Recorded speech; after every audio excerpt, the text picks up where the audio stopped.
Today, we welcome to the Loyal Sons show Jake Kradel, offensive lineman for your Pittsburgh Panthers. Jake, how you doing today?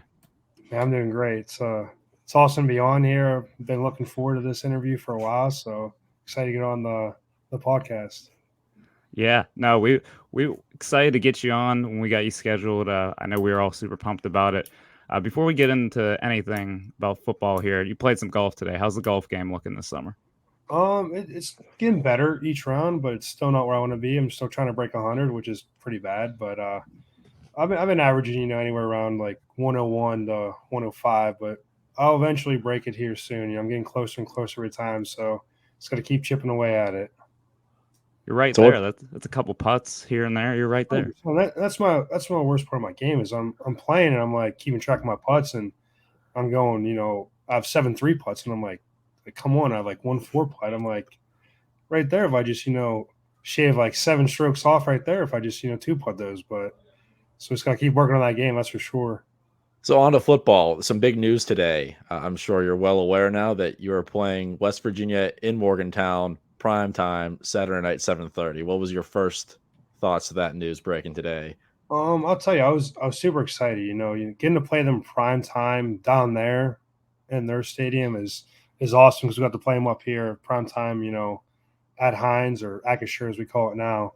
But I mean, just being from Pittsburgh and going to those rivalry games and like watching all those games and like now playing in it down there in prime time on ABC is like just unbelievable. I'm just super excited to play in there. Hopefully get another dub. I mean, I know we're gonna get another dub. We're confident crew and I think we're better than we were last year. So it's gonna be super exciting.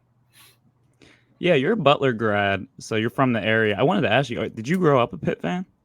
I did. So I was going to pick games since I think I was 6 or 7 years old. So I probably before I even started playing in the games, I've probably been to I'd say at least 50 games before I even put a uniform on. So I love that.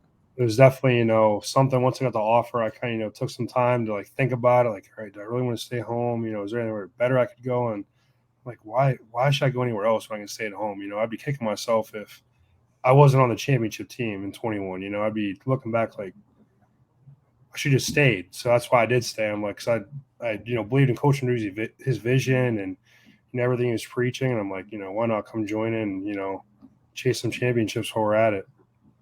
So that was a big decision to stay home. Obviously, it seems like you don't regret it because you're still here.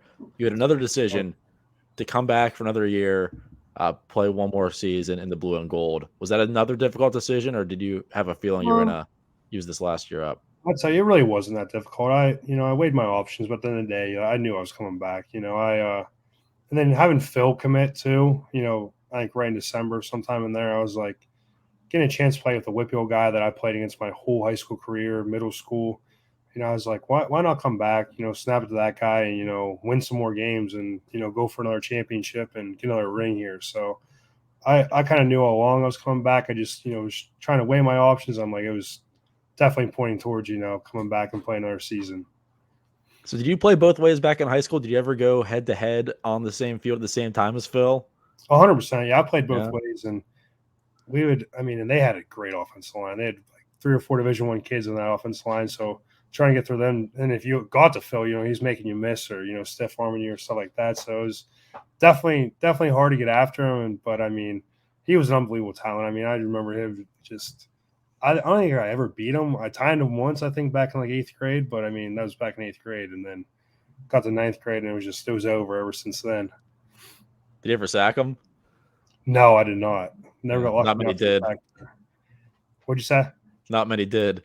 No, 100%. He was eluding the pressure, and like I said, he had a bunch of good offensive linemen in front of him his whole career.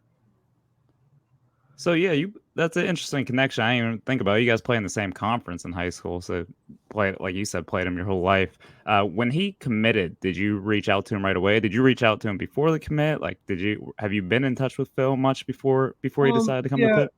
a little bit. I had some communication with him, but I kind of it was once he committed. I think I reached down, said finally. Because I mean, the first time he entered the portal, I hit him up and like, hey, like come home, and he didn't. He went to BC and had a good career there. So then I think once he committed back home, I was like, all right, like definitely super excited. To be his center and win some games with him. Now, another quarterback that you play with, going back a couple of years now, Kenny Pickett, uh, he was one of the first guys to really take advantage of NIL when it came to be back in 2021 with the hog dinners. Um, Tell me about those hog dinners. Like, do you feel like that really helped you guys as a group? Was it more of just like a good little like gesture of Kenny, or like what were those like? Because I know you guys were putting down a whole lot of calories on those Wednesday, Thursday nights, whatever it was. 100%. I mean, that was probably one of like the best things I think Kenny did, like in NIL, was like him, getting us all together for a night and taking us out and having dinner all paid for and stuff. And it was just good to go and like sit around in a circle and just talk for an hour and a half, 2 hours, or however long we were there for, and just like build that chemistry and just being friends off the field definitely helped in that championship run. Like knowing that he had our back, we had his back, and stuff like that. And I think honestly, I think we're looking forward to that this year. We're going to try to get that back. So that's going to be hopefully the Oaklander, helps us out and gets all the hogs and the quarterbacks together and has another run at it like we did in 21. But I mean, those meals were just, the food was good, the conversation was good. So it was good to have those meals there, and definitely looking forward to that. Hopefully this year. What was your go-to? What were you ordering? We had a big I think a New York strip. It was huge. It was like probably 20 ounces. We were all ordering that. We're like, man, this is the best. And they had some good potatoes, asparagus. I mean, they had so much. They one night they brought us out duck, lamb, like Shoo. it was unreal. It was like, Right. oh my, like chicken. I mean, Guys are like, anything we're you running think it of. up. Right, 100%. I mean, because I think we were ordering like too much one time. So like, all right, we're just gonna make it buffet style. So like they literally just filled the whole table up with stuff, and we were just picking at everything. So it was a pretty sweet. Any predictions on who's going to put down the most plates at those hog dinners if they do hopefully come back? Oh man, I'm trying to think. I would have to say Ryan Bear probably. He can put down some food. I He's believe definitely, it. yeah, he's definitely our biggest lineman. Probably anywhere from like 340 to 350. Dude doesn't even look like he weighs that much. He's a stud. Yeah, that's a big boy right there. And then jumping forward to last year. Last year was, I feel like, an interesting season coming off the ACC championship. You guys started the season 4-4, which I feel like, given the preseason expectations, probably not where a lot of people thought Pitt was going to be. But then you finished the season on a 5-game winning streak. Was there like one moment, like a flip the switch type moment, like someone stood up in the locker room and like gave a speech, or did you guys kind of just keep trucking, keep the train rolling, and you think the success just came from that?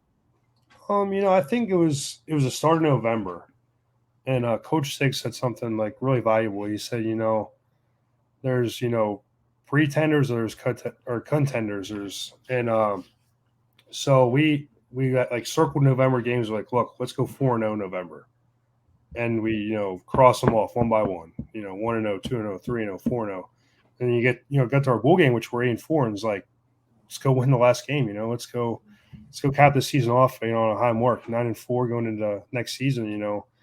Thank God we had Patty back there, and he had the game of his life. I mean, just the dude balled. He was unreal. I mean, making plays left and right. That 2-minute drill at the end of the game with 30 some seconds left, just unreal. Dude stepped up, made plays, and brought us a great game and a great win, and kind of propelled us into this season. Because you always hate that in a season on a loss. That's all you hear is about that loss, and it was good to win the last 5 games and keep that going into 2023. Yeah. We got to talk about that legendary performance from your former roommate, Nick Patty. I know the week before that game, we had him on, and he said, "This is my last game. I'm going out guns ablaze and emptying the chamber, all I got." And he did exactly that. I'm sure as a guy who's lived with him for a few years, you saw that coming. 100%. I'm the biggest Nick Patty fan. I was the biggest Nick Patty fan. Kenny was awesome, and he helped Kenny out. He was a great backup to Kenny, and then once Kenny left, I was like, that was my guy. I was hoping Nick would have got the reins and led the team, but it wasn't the case. But I mean, he was just the same guy day in and day out. Whenever his number was called, he stepped up, delivered, made plays. Led the team. I mean, even the backup last year, he, helped lead us and, helped Keaton on the sideline and the other quarterbacks that ever got a chance. And, it shows a lot about his character and who he is as a guy, just whenever his number was called, just makes plays. So, I mean, I was super excited to see that. And, now he's, just kind of enjoying the after football life, finish up his school and going to work here soon. So, When he led that game-winning drive and when that field goal went through the uprights, uh, did you guys have a conversation or what was it that I'm sure you were just as excited as he was about it? 100%. I was like, I just told him I loved him. Like, dude, you're the man. Like, this is sweet. Like, I just, you're like, we knew we were going to go out there and win the game. I just didn't know how we were going to do it. And it was just like seeing that, Ben hitting that long, 52, 53-yard, field goal was just unbelievable. And then I looked at him before the 2-minute drill and I'm like, look, just go out and just play. Like, we got you. And he's like, all right, like, we're going to go down there and, get some points. Like, perfect. And what do I know? He goes down there and drives us down there, and that's exactly what we did. Now, you've played a ton of football, Pitt. We already talked about you made the decision to come back. 38 starts so far in your career. Is there anything like over the time that you spent at Pitt where have you ever wavered on like, I wanted to be here, I wanted to be a part of what Pitt's building? 100%. I've been bought in since the day I stepped on campus. This is home, and it was like I was just like, if I'm going to be here, I'm buying all in. Doesn't matter if I'm playing, not playing, hurt. Like, this is, the hometown school. I just ultimately, like, I want to leave this place better than I found it. I want to win another championship. That's my goal, is win another ACC championship, get in the playoffs, and just make havoc, and hopefully win a national title. That's my ultimate goal. And, because it hasn't been brought back since, 76, I think, was the last time. So it's like we need a national title here. And like, if I can leave this place better than I found it, I think, that'd be something I can look back on and be proud of. Well, let's talk about this upcoming season. The prior season, you brought back the whole line. This year, slightly different group. How's the line feeling? How do you feel at your new spot with your new teammates up front? 100%. That's a question we're getting, is like, oh, like everyone left and stuff. But like, if you truly think about it, like the whole line we had last year is pretty much the same one we're going to start this year with. Carter was hurt last year. Owen was hurt half the year. Marcus was the only one that was healthy all year, and Gabe was hurt half the year too. So it's like, Branson Taylor got a valuable experience that's going to help us at left tackle. Ryan Jacoby's got experience at the extra tackle, tight end. And Ryan Bear as well got valuable experience last year. And then I'll be back. Big Z, which he's played so many games. I mean, I don't even know how many games he's played, but he's been huge in a lot of games. And then Matt Gonzalez had started for 3 years now. So it's a lot of guys coming back with a lot of experience. So, I mean, we just gotta, be better than we were last year and, just keep chugging along and figure out ways to, open up the run game and, protect Phil. Hey, Panther Nation. Have you ever crashed your spin scooter going down Cardiac Hill? Or wiped out on an icy sidewalk in South Oakland? Have you ever been hit by a bus crossing Forbes Avenue? Well, you may not have to pay that hospital bill on your own. If you're hurt in an accident, pick up the phone and call Guido at Guerrera Law. Guido Guerrera is a University of Pittsburgh Law School grad, Pitt football superfan, and experienced personal injury attorney who's licensed in Pennsylvania and Ohio. And it is 100% free to call him for consultation on your personal injury case. So the next time you get rear-ended in Oakland rush hour traffic, or if you fall down the stairs at Peters, call Guido. All joking aside, Oakland and the world can be a very dangerous place. If you need legal help, talk to Guido. He'll treat you like a fellow Pitt fan and never like a number. 412-229-7757 is the number to call. That's 412-229-7757 to call Guido. You can also contact Guerrera Law at guerreralaw.com. That's Guerrera. Call Guido today. Are you or someone you know looking for work in a recession-proof industry? Are you someone that's interested in things like having health care, having a 401k, immediate PTO accrual, an employee assistance program, or referral payouts? Our newest sponsor, Haddad Accelerated Delivery, an Amazon delivery partner, is looking for safety-minded and dependable drivers to join their delivery service team. Be a part of a company that will encourage self-ownership and award bonuses based on exceptional safety and delivery efforts. This is the ideal gig for individuals seeking full-time work or students interested in making some pretty good money during breaks. If you or someone you know is safety-focused, hardworking, organized, efficient, and team-oriented, text HADD to 464-646 to apply. I understand that is an impossible string of letters and numbers, so here it is again. That's HADD to 464-646. For a job that's the total package, get it? Because, it's deliveries. Haddad Accelerated Delivery is the place for you. Speaking of the run game, what was it like during that Virginia Tech game, watching Izzy run for miles? That was unreal. I mean, that's a game that linemen dream of, just pretty much you're saying, hey, we're going to run it right here, and you run it right there, and they just can't stop it. And you do it, I don't know, we did it 50 sometimes, I think. And, Izzy runs for 6 touchdowns, 320 yards. And, I mean, they just didn't have an answer, and we just kept doing it. I mean, the wide zone, the pin pull, the power and stuff, it was just everything was working on all cylinders. I mean, everyone was on the same page, just making blocks. And Izzy was just, even if we missed a block, Izzy was making a guy miss and, going for 60, So that's one of those games that where you love as an offensive lineman, and I hope we have more in 2023. Could you tell the Virginia Tech defense was getting demoralized as the game went on? Were they like, oh man, this sucks? Were you smiling before every play, knowing it was going to probably go to the house?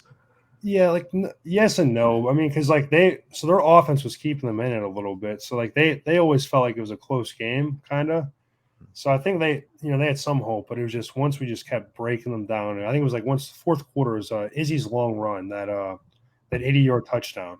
That's when you kind of knew. You kind of felt just the whole their whole team was deflated. But I mean, it's hard to break a team down. But finally, in the fourth quarter, usually that's when you do it. If you're just running the ball, and finally I feel like that's when we broke them in the fourth quarter. Did Izzy buy you lunch or anything, man? I think he owes you. I mean, not yet, but I'm sure he'll take care of us sometime. I'm sure for New York or something. I think that game made him a little bit of money. I'd say so. I mean, you're breaking Tony Dorsett's records for touchdowns, yards, and carries. Probably. I mean, yeah, he definitely had a game of his life there. That's for sure. It was funny after he got drafted. If you went on Twitter and just looked at what the Jets fans were saying, they're like, "How did we get this guy in the 5th round?" 100%. That's what I was saying. I'm like, when I was looking, it was the 4th round. I'm like, how is Izzy still there? I would have thought he would have been, a day 2 guy, maybe a 3rd round. I mean, if he slips out 3rd round, I'm thinking early 4th round, someone's gonna be day 3, hey, let's climb up and take this guy. But I mean, good for him for getting drafted. I mean, wish he would have drafted higher, but hey, he'll make a name for himself in the NFL, and that's what he did here. He came in and worked hard and just found his way on the field and made plays for us, and ultimately got to where he is now. Well, he's reunited with Carter Warren over in New York, so maybe during that Syracuse game in Yankee Stadium, we can have a reunion and watch the old highlights of breaking Virginia Tech's will. 100%. That'd be. I didn't even think about that. I totally forgot Carter was there. I mean, it's crazy having 2 of our former teammates there, and I think there's more Pitt guys. There's probably 2 more. I think on there. I think Deslin got picked up there, and Deslin, and I think is Whitehead there Whitehead too. Still, yeah. Jordan Whitehead's up there. Yeah, that's crazy to see. 4 Pitt men there on one team. Yeah, that's awesome to see. And another guy who got drafted this year, who I'm sure you've had the pleasure or displeasure of going up against quite a bit in your career at Pitt, Kalijah Cansey. What can you say about competing against a guy like that? And I guess the D-line as a general, I don't want to just say it's Kalijah because all of those guys were studs. But if you can speak on him or even that D-line group, the iron sharpens iron type of mentality that you guys would have. 100%. I'd say, Kalijah was he made me such a better player. Just going against him every day in practice, one-on-ones, just, seeing him get to his second, third move, like you don't see that in college. And that just really like it makes us think as linemen, like, hey, how can we, stop his first move and then his second move, and then I mean, by then, you hope you shut him down, but he made me a better player. I know he made our offensive line a better player, and that's part of like that whole D line. That whole D line room is unbelievable. That's why I tell people, I say, we go in these games and we play the best D line in the country on Tuesday, Wednesday, Thursday. Yeah. When it gets Saturday, we're not playing the best D line in the country. Like we've already played them during the week. So I mean, the game slows down going against guys like Elijah, Dayon, Haba, Dez, John Morgan. I mean, Devin Danielson, Tyler Bentley. I can name so many more. I mean, they're so good. They make us better day in and day out. And it's a blessing to have Coach Partridge here and have all those guys here, that talent, because if we didn't, you'd get to the game and be like, wow, this game's super fast. But like I said, it just slows down when you have guys like that. They practice against, 3-4 times a week. Do you have a new rival in practice now? How's that new looking D line look? I mean, they're still unbelievable. They're really good. I'm trying to think of a new rival. I mean, I'll tell you, Sean Fitzsimmons has really stood out. Ghost Isaiah Neal is really, he's a true freshman, making plays, working hard. And then you got the older guys like David Green, Devin Danielson, Tyler Bentley that are always just so consistent inside. Always doing their job, making plays. And then, I mean, outside, Sammy O. Like I'm kind of glad I'm not a tackle because that dude is fast coming off edge. He's unbelievable. He's gonna have I think a great year. Him and Dayon Hayes out there and Nakai Johnson, and I mean the list goes on. It's just crazy to think how deep they are. They're 8 guys deep. We have 2. I feel like D lines that could start in the ACC. On our team, which is it's good. I mean, it gets us all better in the offensive room and. Helps us, like I said, I mean, you get the games and it's slow. Yeah. So it's awesome to have on our side. Yeah, it's pretty impressive what Coach Partridge has been able to do with that unit. Obviously, they consistently, 1 or 2 in the country in sacks every year. And I'm sure playing against a stout O-line in practice helps them out a little bit too.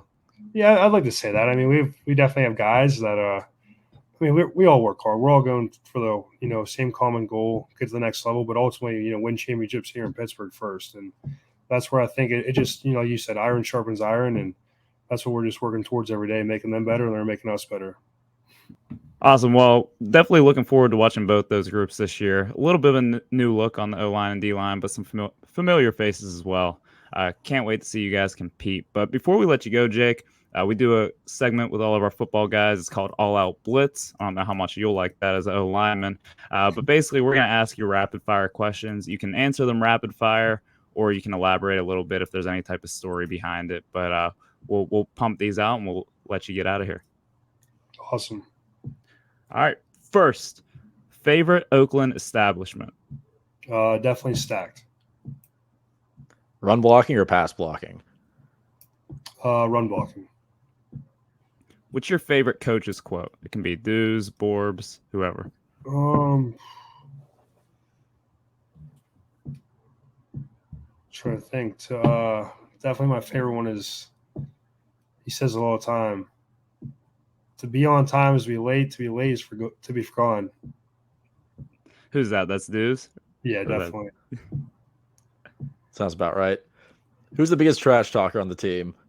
Dayon Hayes. I mean, shit, this is a good story. Tuesday, we had competitions. Him and Sammy O were going to get each other, and he just wouldn't stop. When he was beating Sammy, he was on him left and right, just giving it to him, just letting him know, like, hey, like, you haven't beat me in the last 8 reps. Like, I was like, I couldn't believe it. It was unreal. I mean, it was great competition, but he was just getting after him. Well, they're roommates, so when they go home, he has to take that with him. 100%. What's your favorite road game venue? Tennessee. I'd say Tennessee was awesome. Beating them down there in that environment. They were 80,000 strong down there, and that stadium was huge. It was just like right on top of you. Yeah. And then I'd say Virginia Tech is another good one. That's one where that environment is unreal. You know, you're walking out and that stadium's shaking. They're singing Enter Sandman, and it's just like, wow, like this is sweet. Yeah, I'd say those are probably the two we get the most. Neyland was crazy. I wish we played down there again. 100%. Center or guard? Center. I enjoy center a lot more than I do guard. I mean, just in terms of, you know, making the protection calls, making the run IDs and stuff like that. So definitely excited for this year. I mean, but I'll play anywhere. That's why I tell the coaches I'll play guard, center, wherever I'm needed. That's what I'll do for the team. What's your best memory at Pitt so far? Best memory I have two. I would say beating Clemson at home was awesome, and then winning the championship game. That was unbelievable. That was just, you know, a great memory I'll never forget. I was hurt that game, which kind of sucked, but just seeing the boys go out there and get it done was, you know, something that I'll, you know, always cherish and never take for granted. Yeah, a lot of great games to pick from. So it's crazy that winning an ACC championship is not the clear cut. Right, I know. I wish it was. I'm sure if I was playing in that game, it would be. But the Clemson, I would say, is like my second biggest game that I played in. But there have been so many great games in your tenure here at Pitt. There's 100%. I mean, they've been big unbelievable. upsets, accomplishments. Right. You talk about the Pitt special. I mean, that was a great game. You know, you could, the games go on. You know, the fourth quarter, the 2-minute drives to win the game, the fourth quarter comebacks. Like, we've had so many just close games that really, you know, have meant a lot to the season. I mean, you talk about last year, the last game we played, UCLA and out in El Paso. Like that was an unbelievable game. You know, that's probably one of my top 5. You know, but like you said, there's so many to pick from. Yeah, a lot of iconic games during your tenure. You've definitely been a part of, you know, a building block that's really turned this program into the ACC power it is. I'm sure it's surreal growing up, going to Pitt games, and now being a part of that. But you got 1 year left. You got one more chance at it. So we're super excited about what this season brings. I'm sure you are too. And, man, we're just can't wait till fall rolls around. So thank you so much for taking time to talk with us. This was great. We'd love to do it again if you're ever interested. And hail to Pitt. Definitely. Thanks for having me. I appreciate it. Hail to Pitt. This episode of The Loyal Sun Show is brought to you by Rendine Consulting. If you've listened to us for any amount of time, you know all about Rendine Consulting's commitment to the Pitt Athletics program and brand, and how much they've meant to the Loyal Suns. That's Rendine Consulting, providing investment managers assistance with technology integration. Visit www.rendineconsulting.com for more information.